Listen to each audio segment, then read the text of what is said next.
Eisenhower, and he had spoken to a group of senators, including John Kennedy of Massachusetts, who had been busy plotting his chances for the presidency.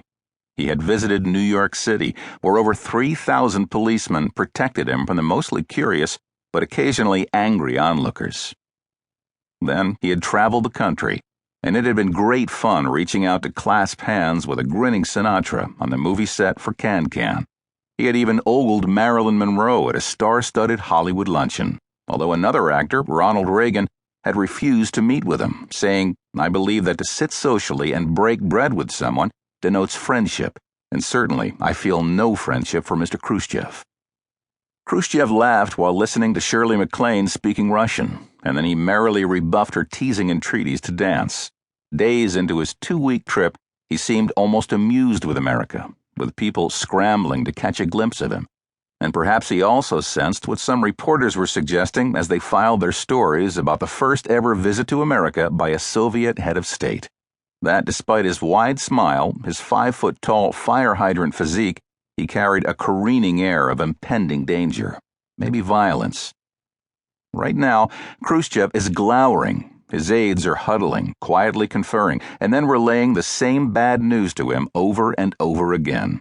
He is not going to be allowed into Disneyland. The police said they could not guarantee his safety. Someone had already hurled an overripe tomato at him during his Los Angeles motorcade. Worse could happen. Khrushchev, frowning and fuming, is incredulous that he could be killed inside an American theme park.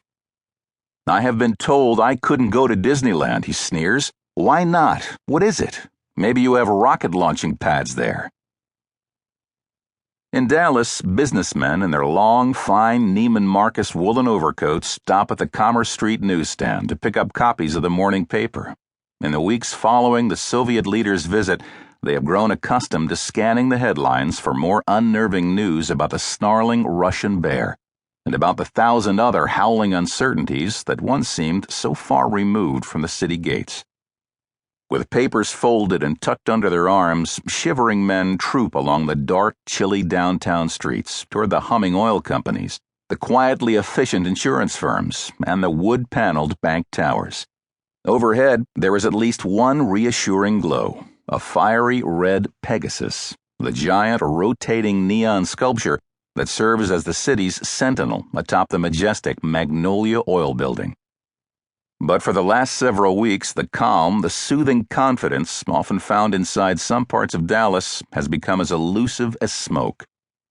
The Dallas Morning News reads like a litany of unease. Back in the Soviet Union, Khrushchev is making ominous claims about his nation's power.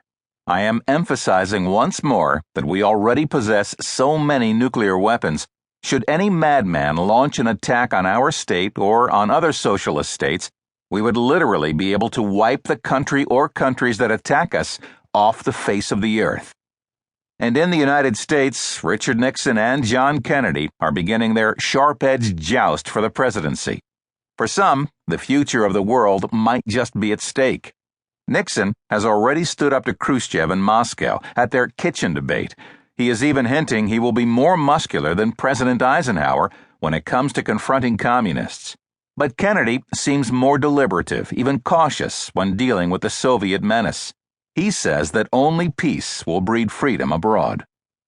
There are no magic policies of liberation, Kennedy insists. This is no longer an age when minutemen with muskets can make a revolution.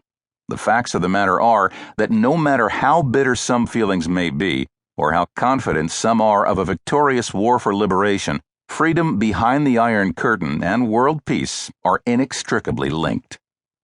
At almost the exact same time, a lean young ex-soldier named Lee Harvey Oswald is personally welcomed by the mayor of Minsk and rewarded with both an apartment and a job.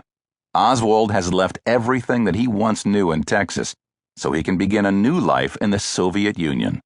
As the first U.S. Marine to ever defect to the Russians, Oswald expects that he will now be regarded as an important person, that he will finally receive the respect he deserves.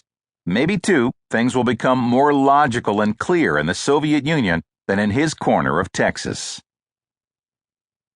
In the cozy shambles of Soul Turf Bar downtown, more Dallas businessmen swap theories over pastrami sandwiches.